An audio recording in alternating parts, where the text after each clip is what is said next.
Got water, had to put this actually over here. Because I'm gonna be like fighting. Yeah, right, yeah. It's like I need some water. You're gonna do great. You will. You will.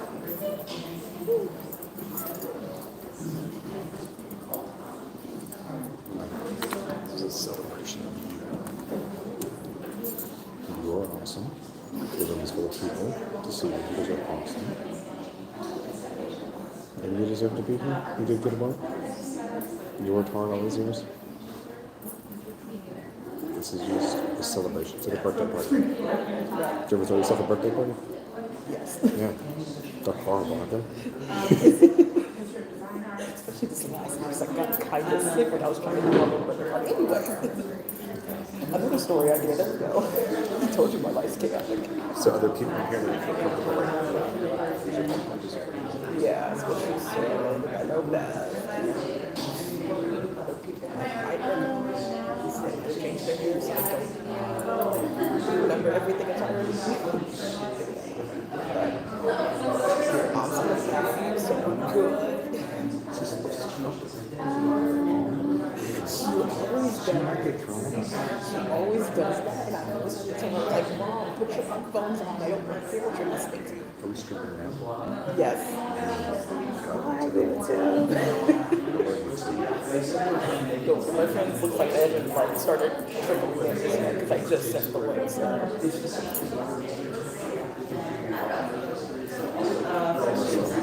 Yes. Contagious. Confidence is contagious. The more you believe in something, the more everyone else believes. You're doing great. I'm super happy. And soon you will be free. We still have another 2 weeks. But soon.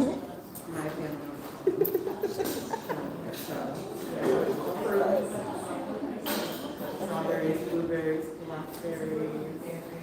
So I work there in the summer. Just in case. Just in case. Yes, I probably will.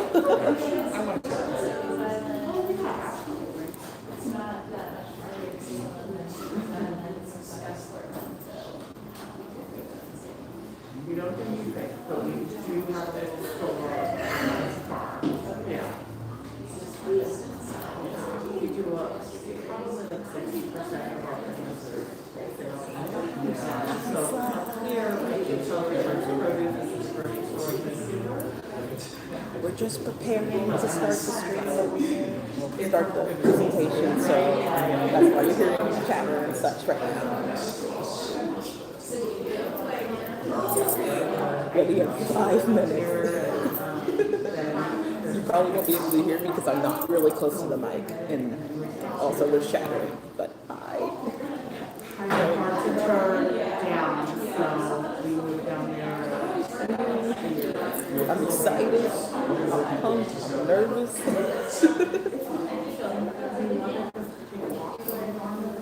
So I got this.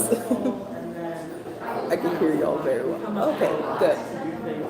Yeah, the room will be like quiet when I'm doing the presentation, obviously, so it should be good.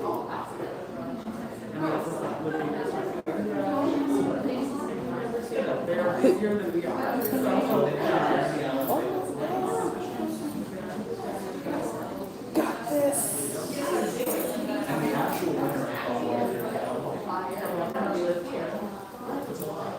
Should also warn I'm probably not going to be looking at the chat much often, so I won't see many of your comments. Oh my gosh, a second person joined in. Woohoo.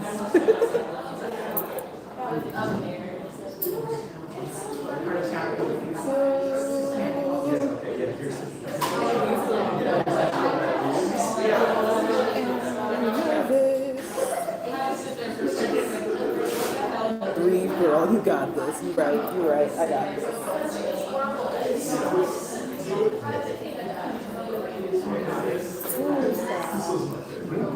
I said, fools, that's what I do to tell myself to calm down.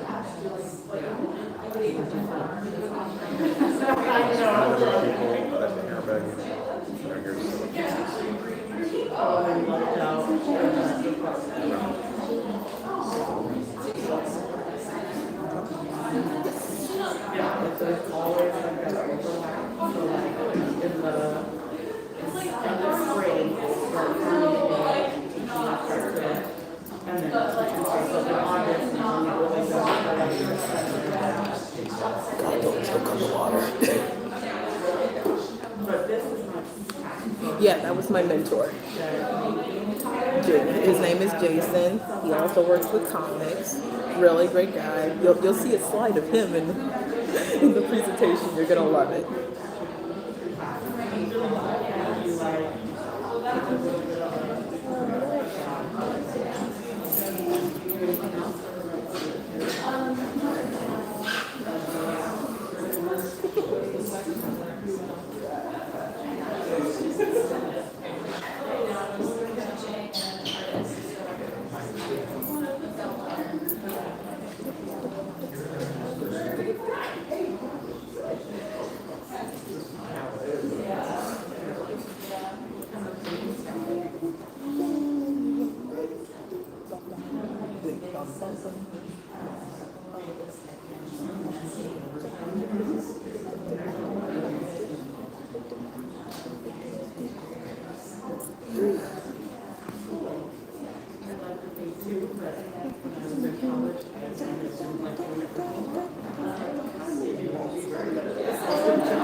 Oh gosh, you can hear me singing that.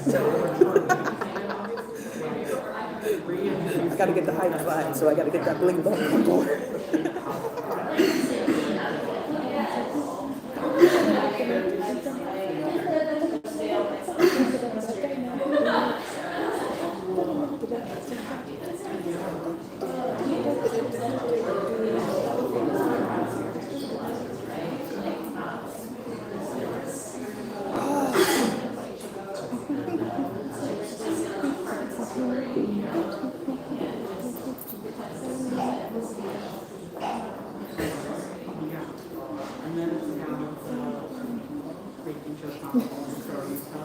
God, it's 2 o'clock.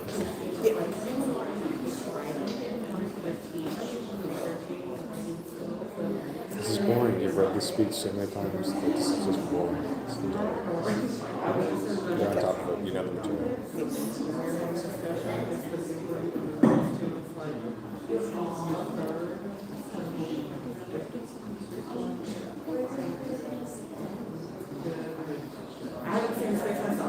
Should also warn, I'll probably be a little out of the shot, so you'll be looking at the presentation and not so much me. I try to angle it so you can see everything, but that's what it is.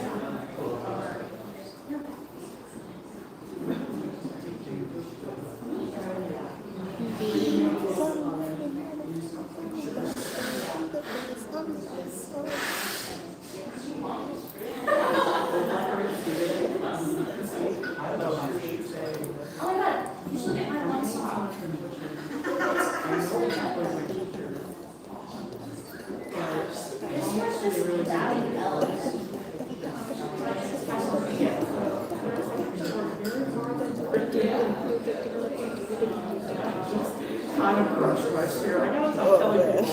I'm gonna for real need a drink after this. repeating it to other people.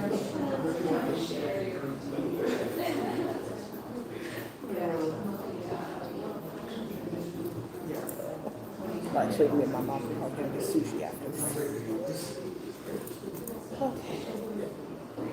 I think we're ready. I got the signal for 1 more minute away.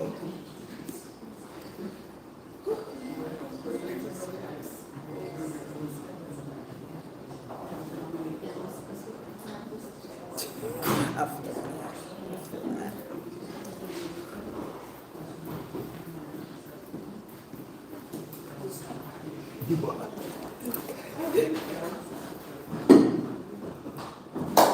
Welcome, and thank you for coming out for Kenjay's thesis defense. It's been my absolute privilege. I can't even do it. It's been my absolute privilege to work with Kenjay this semester. I would describe them as contagiously joyful, and they elevate everyone around them. And if you've never been to a thesis before, this is how this afternoon's going to work. Kenjay is going to speak about her project for about 20 minutes.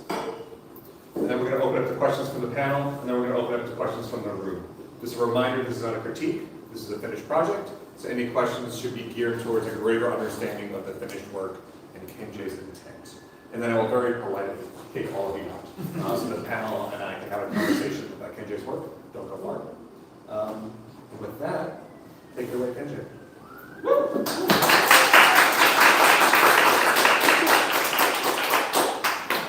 So, hello everybody, and welcome to the grand opening of Cafe Mocha. So, my name is Kendall. I also go by my artist name, Kenjay, and I'm an illustration major here at PNCA. So, my project here today is Cafe Mocha, which is a young adult graphic novel series. Today, I've created the first 12 pages of the graphic novel series. So now you may be thinking, tell me she didn't really make an entire comic about a coffee-flavored drink. Well, chocolate-flavored coffee drink. And to that I say no, joke's on you. It's not about a coffee drink. Technically, it's not. So, Cafe Mocha is the story about Mocha and Koki as they navigate through what young adulthood has to throw at them. After moving to a new town for college, Mocha, our kind yet nervous bundle of joy, struggles to adjust to her new surroundings and make new friends. That is, until she meets the town's most eccentric inhabitant, and that is our dear friend Koki. So what makes Koki eccentric? Oh, he's just a bit obsessive, compulsive boy who just doesn't understand basic boundaries. Thankfully, Mocha can see through his social awkwardness and find the good in him, while Koki learns to let go of his bad habits as he develops a healthier relationship with his new girlfriend. On top of dealing with college, jobs, friendships, and romance, I'm sure they'll make it out just fine. So I initially came up with the concept of Cafe Mocha for a short story contest with the convention Sac Anime. Great experience, right? No, I lost. But it's fine, because I had so much fun working with these characters that I just wasn't really ready to say goodbye. And there's just so many reasons why I needed to tell a story like this. But I'll narrow it down to the 3 main ones. First, I wanted to make a short story about young adulthood and how people get through it. Like most of us, I was thrown into young adulthood unprepared. I wasn't given a warning label or a manual. So in this comic, in a way, this is kind of preparing folks for what adulthood may have to throw at them. The second thing is I wanted to play with one of my favorite anime character tropes, and that is the yandere, which is basically a person who is so in love with somebody it becomes dangerous. Think your movie Fatal Attraction is the best example for that. So usually those types of stories lean more towards the horror or suspense realm. Well, I wanted to make something more lighthearted and kind of just poke fun at the concept. Why? Because it's fun. We love poking fun. But I also wanted to weave in heavier topics within the lightheartedness. And in a way that wasn't like hitting you over the head with like a message mallet. You will understand this message. We don't want that here. We just want to be eased into it. So my intention was to make a comic that anybody can pick up and enjoy, but that, if I do my job right, give you something to think about when the story is over. From what we see today, the comic does appear to be very lighthearted, but trust me, it does kind of take some turns, but it won't break your heart too much. So lastly, a lot of crazy things happen to me on like a daily basis. And I would usually go back and tell my mom about these stories. Like the time I got lost on the way to a band signing because I jumped on the wrong bus. Well, technically it was the right bus, it was just going the wrong direction. Didn't realize it until I saw the forest. I'm like, wait a second, that's not correct.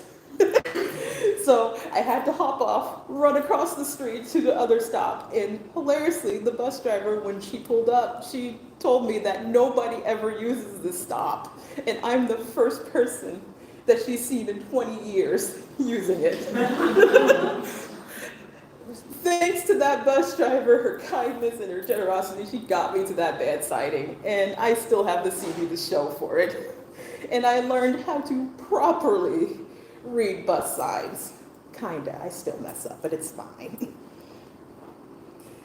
Well, on top of all of that, it's like, what better way to tell stories similar to this than through a comic?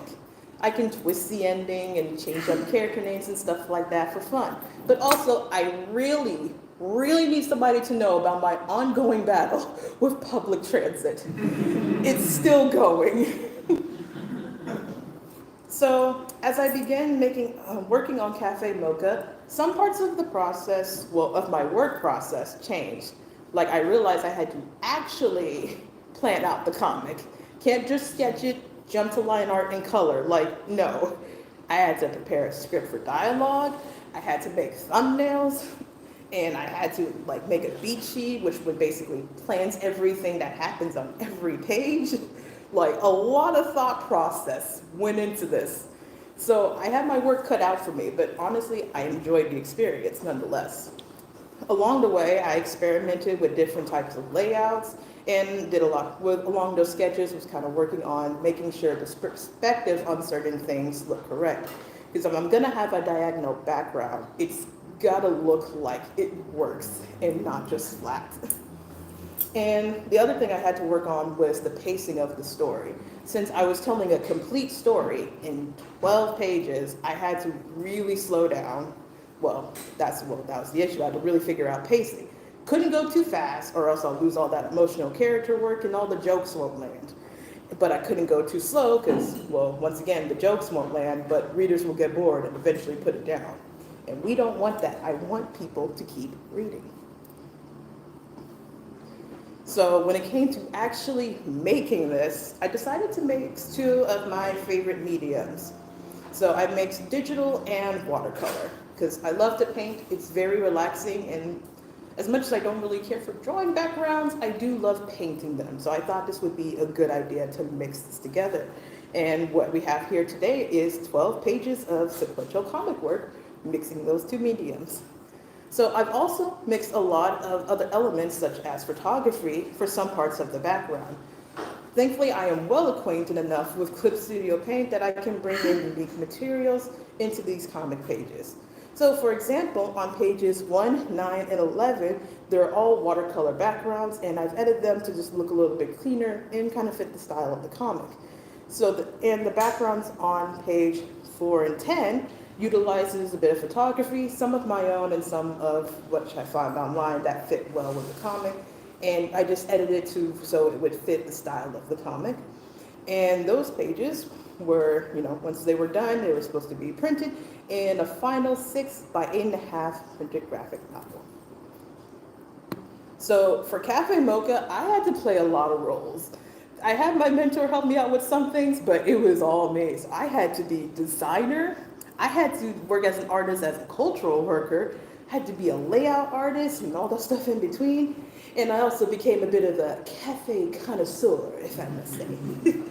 So I had to do a lot of research, like things about cafe culture in America versus in other parts of the world, such as, well, specifically in Korea.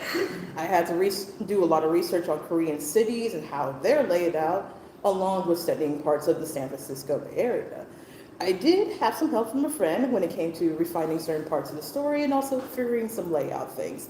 I would show them a picture and be like, does this make sense? And they would tell me yes or no.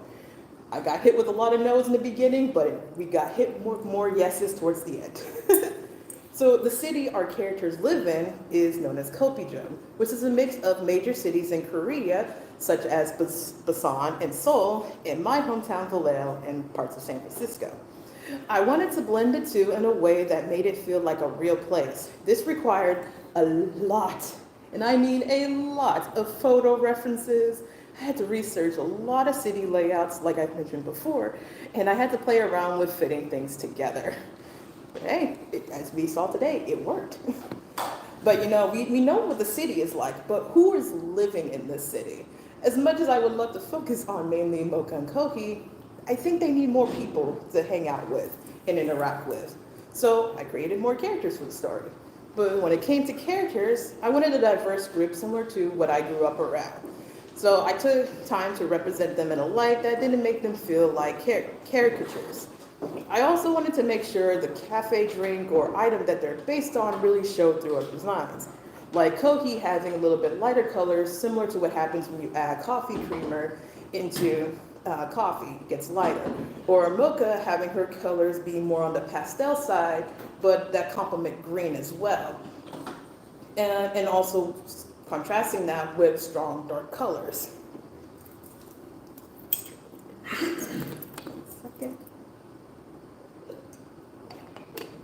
Similar to how like peppermint mochas are, you know, strong in flavor, but they're still sweet at the end. Let's see here. So, along with, you know, doing all that research and stuff like that, more research came into play. I wanted this to be good, especially if it's gonna have my name on it. So, thankfully, well, since I was doing a comic, it gave me an excuse to read through all the books that I had in my backlog.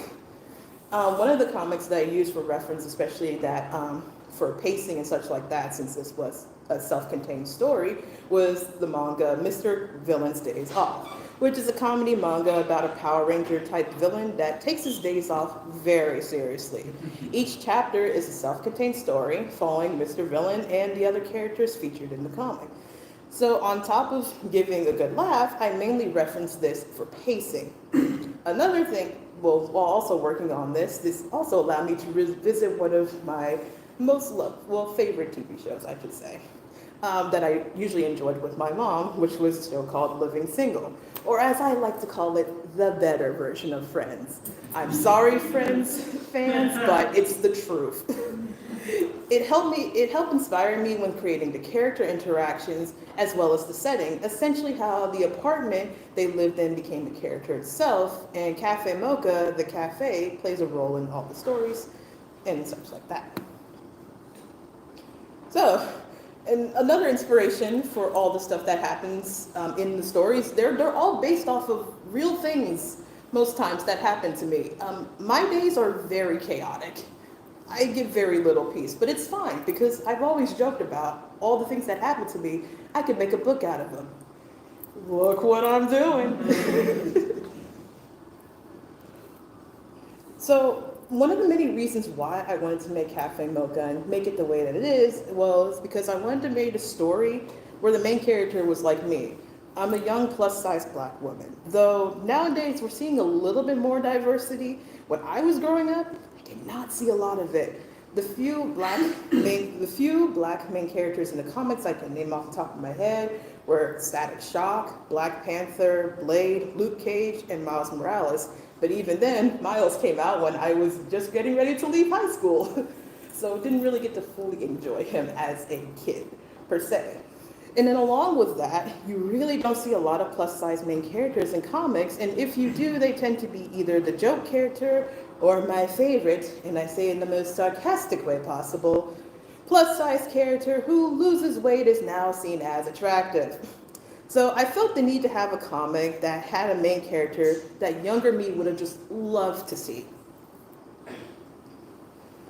So along with being a story to make something for me, Cafe Mocha is also a love letter to one of my favorite genres of anime and manga, which is shoujo. So shoujo is comics that are usually catered towards young girls, um, usually centering around school drama and romance. I enjoyed the style of anime when I was a kid, and so it only makes sense to carry on that legacy in my own way. So a lot of inspiration, other than just anime and manga being here, there's a lot that goes on. As you can see by my style, I'm very much so inspired by anime. So my mother can attest to the amount of times I've checked out the same how to draw anime book from the library. Yes, the really unfortunate one that didn't really teach you how to draw anime characters. Hilariously, this artist actually got better. He has a better how to draw manga book. But still probably wouldn't buy it, just my opinion. But another big inspiration for Cafe Mocha is the anime Hyoka, which is a slice of life mystery series that follows high schoolers as they solve mysteries around their school. The main inspiration I took away from Hyoka was the self-contained stories that would happen in each episode, and also the color palette, which leans on like the warm, cozier side. You can see that through some of the work where all the colors are more on the warm, cozy side. And Studio Ghibli, obviously, let's be honest, that's probably everybody's inspiration, unless you draw anime and manga, but is another inspiration for me. Specifically, some of the older films, such as Kiki's Delivery Service and Spirited Away. I was mesmerized by the painterly style of the background and how well they blended with the animation. So I want to do that myself, and as we can see, I did. And to no one's surprise, I'm also very obviously inspired by coffee shop culture. And I'm not talking about your Starbucks and your Pete's Coffee. No, no, no, no, no. I'm talking about your neighborhood, mom and pop, local cafes with the quirky decor, homemade pastries, and the really good coffee. I guess you can say the colors and the cozy aesthetics and some of the quirkiness to it played a role into me making something more on the wholesome side. So, where do I want to go with Cafe Mocha, you may ask? My dream, my hope, my prayer is to have Cafe Mocha printed and or published and available in comic shops and bookstores like Barnes & Nobles everywhere. Now, how do I get there, you may ask? Well, these 12 pages can work as a bit of a proof of concept to show potential publishers and editors.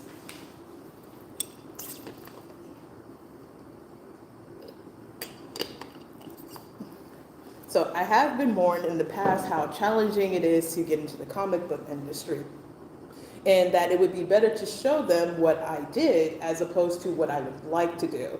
So I would be so excited to just to see Cafe Mocha there, but I'll also be up for running a Kickstarter to help get printed copies out there, maybe sell them at cons, and hopefully find the right publisher to be like, I want your comic.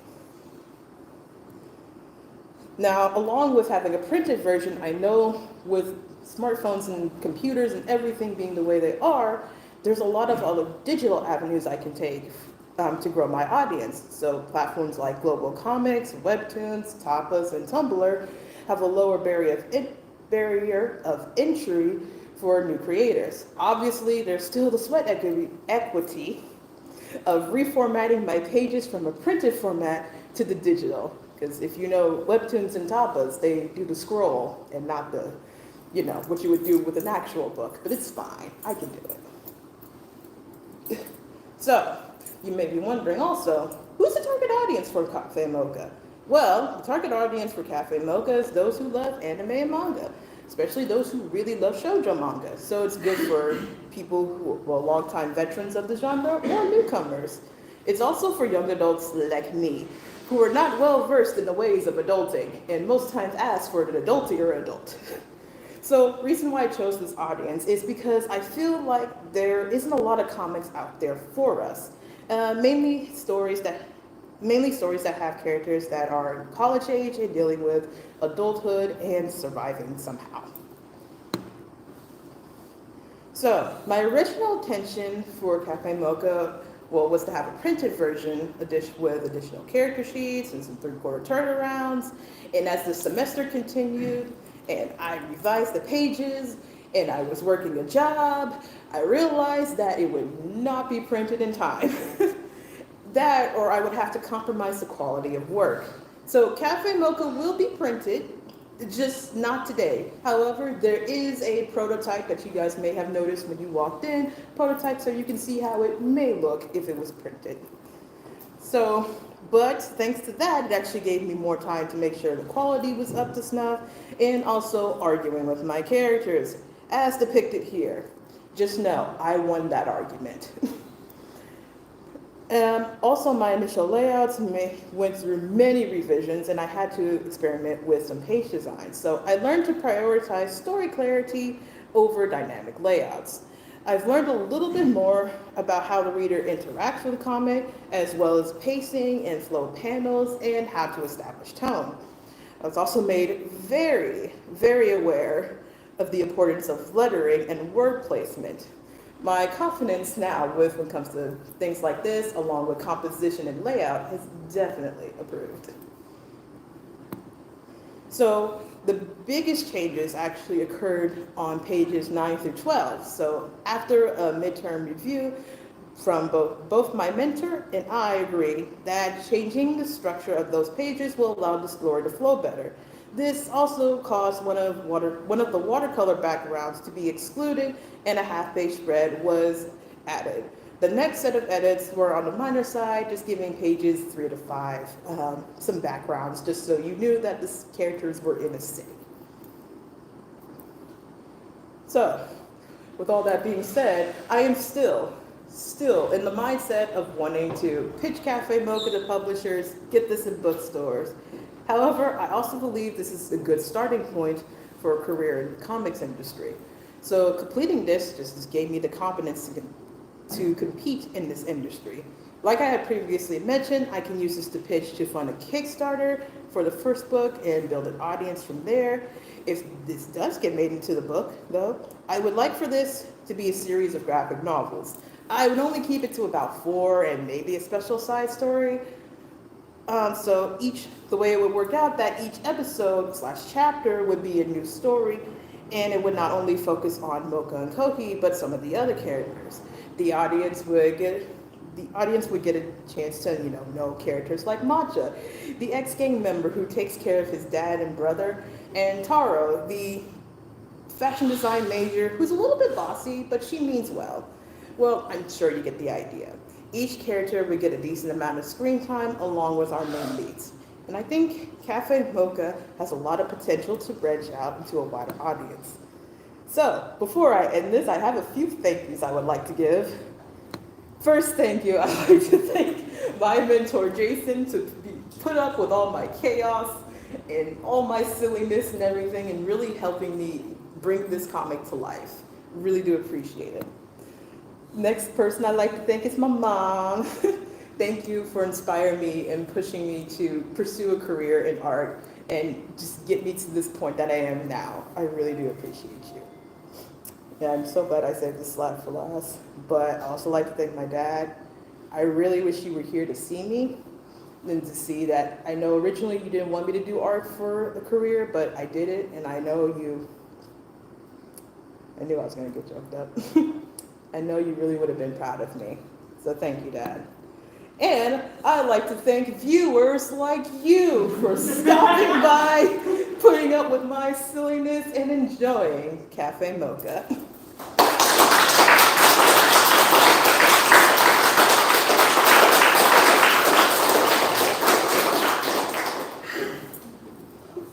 So we'll take questions from the panelists first. I'll start us off. I like that you're taking this concept, I wrote down yandere, Yes. and making it like comedic and funny. And then you said you were thinking about pacing, like not even just story pacing, but then how you tell a joke pacing. And I kind of wanted to hear you talk a little bit more about that and like what you learned about even like comedy in an illustrative way.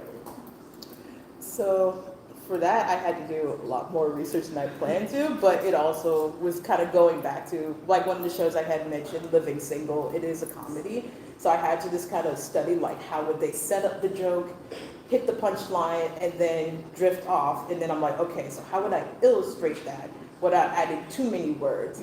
So it would require, like, character reactions or body language and stuff like that to show it, then punchline, and then the end results of that punchline. So it's just watching a lot of shows like that. Also went back to watch another show called Good Times, another little comedy show, and another one my mom got me hooked on. So it's just television and movies and stuff like that did play a role into this, as well as comic books.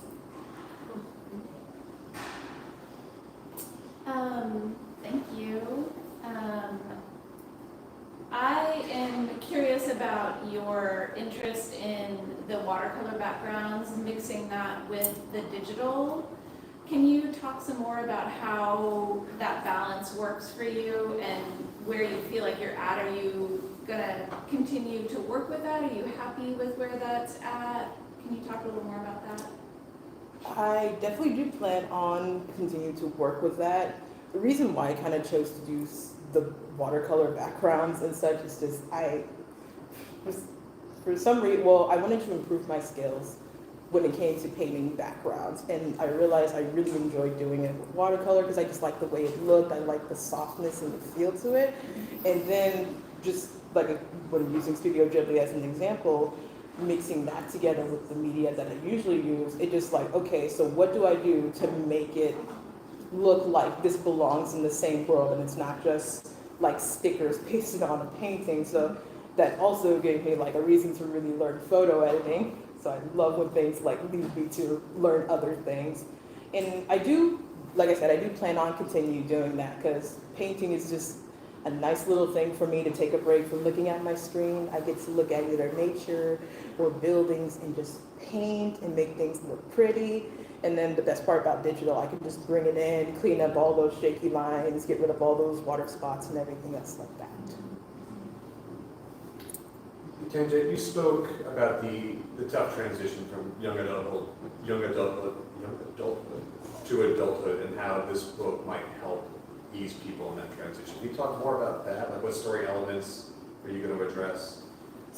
So a lot of, well, like I kind of mentioned, that these characters do go to school and they are working and trying to, like, you know, pay rent or pay for bills and stuff like that. So there'll be moments like that in certain stories, like you may see a character struggling to pay rent and having to work extra long hours and having to toll on that. Or you may see, good example is actually my character Tara. She's kind of middle class, but she really saves up, and you'll see her like really saving up for like something and using her funds intelligently. I was gonna say smartly, but I'm like, that doesn't sound right. But intelligently and stuff like that, because, you know, well, at least for me in high school, I didn't learn how to balance my finances. I had to learn that from my mom and grandmother, as well as also learn how to pay bills through that. Well, not like with my own money, with their money teaching me how to do it and everything else like that. And I feel like we just need something to, like, even if it's just like something really simple, just like show how a person would pay a bill or show how a person would save, just can help a lot of people, because I needed that. Thankfully I had it, but not everybody has that. I had a question about process. I believe you said like this isn't how you would typically go about a project, and so doing something at this scale required like making steps for yourself. And is that something that you think you continue in the future, or you're like, this is for the birds, I'm going back to what I did before? Oh no, this is definitely something I plan on continuing in the future, because I realized when working on other class assignments that had me drawing and stuff like that, actually planning out and thumbnailing and stuff like that, I'm like, wow, this is actually a lot easier and I can fix it a lot better. What is this? Have I been doing it like crazy all of my life? But definitely plan on doing that from now on. Can you talk about character development? You showed sort of a range of different characters, and I'm wondering how you talked about research for different aspects of it, but I'm curious how you came up with the characters. So let me just switch that slides around the same page so I don't lose track of what I'm saying. I'm gonna get to that slide eventually. Oh, no, go back. Nope, go. There we go. All right. So when it came to just like character development and researching things, a lot of it, like I said, the characters kind of based around people I've like known from my life and just how they interact and stuff like that, as well. It goes with the coffee drink and everything. Just try to be very careful of what I'm doing so it's portrayed well. Example, when it comes to Mocha and Sencha, hilariously, those are both green tea based things and originally came from China, so I thought like, damn, character Chinese, but like, let me not do too much where it's just like, they look like a caricature and it kind of becomes a little offensive, but do a little bit more research on what types of things goes on in that culture, like what is acceptable, what would be not acceptable, kind of things like that. So I had to ask a lot of people about things. It's just like, hey, if I had a character do this, would this make sense for your culture? And usually we get hit with a yes or a no.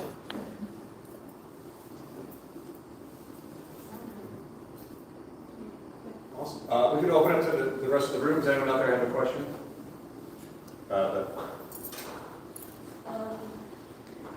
Piggybacking off the last question about the characters, how did the tea or coffee flavor specifically play a role in how you design them, like the color or personality? Like you probably mentioned this a little bit earlier. Yeah, so colorways was one thing that I wanted to really show, but I also had to really think because originally Mocha's colors were going to be on the greener side, but then I remembered I have Mocha and Sencha. Those are also green, so I'm like, okay, got to change it up. So I use like I mentioned with Mocha, colors that complement green. Another example with like espresso, because if you just see like espresso is like a shot of coffee. You see what color coffee is. So I played a little bit with the design colors, so there's like some browns in his design, but also plays into his personality because he is a very hyper child. He does have ADHD, so that's fun, and he can try to focus, he's doing his best, but he's just got too much energy, and I lightweight envy him for having all that energy. Another example is Taro.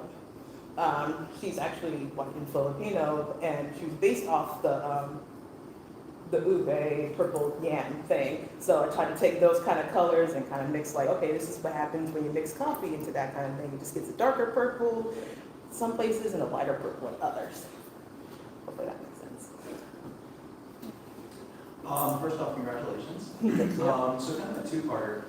From inception to, like, I guess, finished product, how long would you say it took total? And was there a specific part of the process that you would say, like, you got stuck on the longest or took you the longest to kind of figure out? So, because I've had the story idea for Cafe Mocha since like 2018, around that common time, so I was able to kind of like hold on to it and just change it up a little bit. When it comes to like process of things that kind of frustrated me or just drove me nuts, it was definitely the word bubble placement, because I made the panels a certain size and then I had add the word bubbles and I'm like, wow, these are really sticking out, or like this word bubble's a little too big, it's too small for what I want to say, send help, I don't like this anymore. But like once I got the flow and get a bit of better understanding, I'm like, okay, so this makes sense. Still don't like it, but it is what it is. Yes. Sure. Sorry, okay.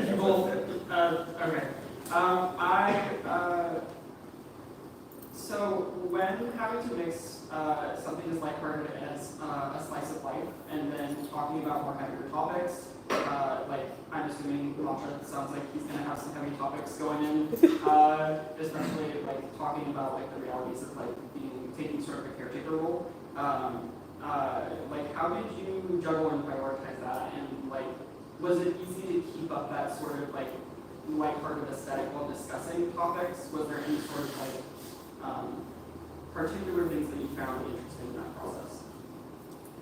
I will admit it wasn't really easy because it's like there's a realm of like, well, a line you teeter when you're like, okay, I want to talk about heavy things, but I want to keep it light. And it's like you don't want to go too heavy, but you also don't want to go too light where you're basically kind of poking fun at it. So we'll admit that it was kind of hard, but it was just trying to like, it was more so just like, okay, so how, I had to kind of look at myself and be like, how would I handle the situation or handle these kinds of things? And then I also had to think, it's like, how would I handle this better than most people? Sometimes, especially when it's stress, I don't handle it all the best. So I'm like, okay, what is the better way to handle this and just keep it light and not be so heavy? And the other thing is like, let me compose my sentence before I fully say it. I mean, at least for me in my experience, it's like I had the sentence and it disappears the minute I try to talk. I can speak. Well, it's more so from like my experience. I used to like, well, especially when you think about comedy in a way, there is a darkness to comedy. It's like people, you know, sometimes with self-deprecating humor is a really perfect example. It's like people would, you know, it's like, oh yeah, I'm like this, and make a joke about it. But then like when you think about like, wait a second, what do you mean you tried to do this? Hold on. So that's kind of just like the approach I had to handle it in, but still handle it with care. So like I mentioned with like one of the characters having ADHD, I had to do a lot of research in that to make sure like, not only that I'm portraying this in a way, but I could still keep a little bit of lightness, but still be like, hey, this is the thing, we're not always like this, we act like this sometimes, and most times everything's okay, but we're not okay, kind of situation. Hopefully that makes sense. Also, side note, I really like your play with color palettes, especially with the fact that most caffeine or like cafe drinks are all like in the browns, and so I really appreciate how you explored the color palettes and found different ways to kind of still make the characters stand out color palette wise. Thank you. Anyone else out there have a question? All right. Excellent.